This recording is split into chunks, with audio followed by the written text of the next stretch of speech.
Sometimes what we see in the mirror isn't what others see. For some, it can become a life or death situation. In tonight's special report, Wrestling the Voices, 9 and 10's Reagan Blissett and photojournalist Stephanie Atkins introduce us to a young woman and her battle to overcome anorexia. This one right here, this is the girls' nationals. I took second place, which is like out of the whole country. Shyann Ronning is a 20-year-old wrestler at Adrian College. It was so good. Every time I walk in my room. Her room filled with trophies and medals from her time as an athlete at Manistee High School.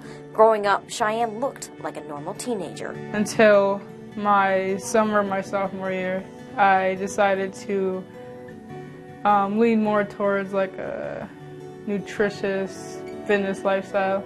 As a wrestler, Shyann became obsessed with achieving and maintaining the so-called perfect weight. People noticed quickly that I was losing weight, but people thought I looked good.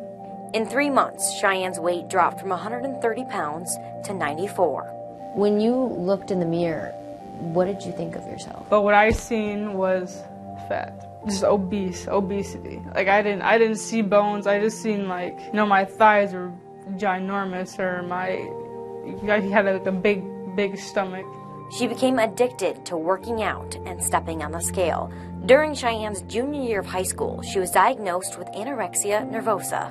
Anorexia is typically characterized by a reduced caloric intake, a purposeful caloric reduction, for the main reason of someone having a fear of gaining weight.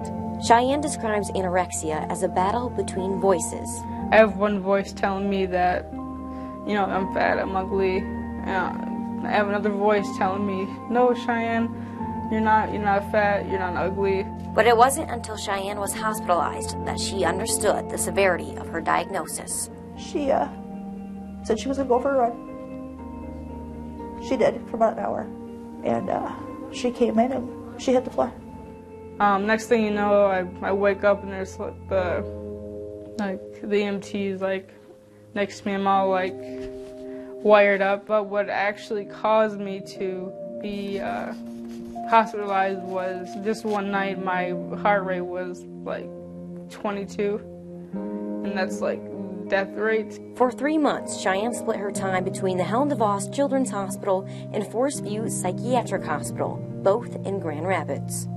It's kind of heartbreaking because I had my family like physically watch me kill myself slowly every day. 2 years later, she's out of the hospital and still working towards recovery. Wow, my face is just so like thin. Looking at old pictures, she's reminded of how bad her disorder became. I can just tell like I have nothing to me.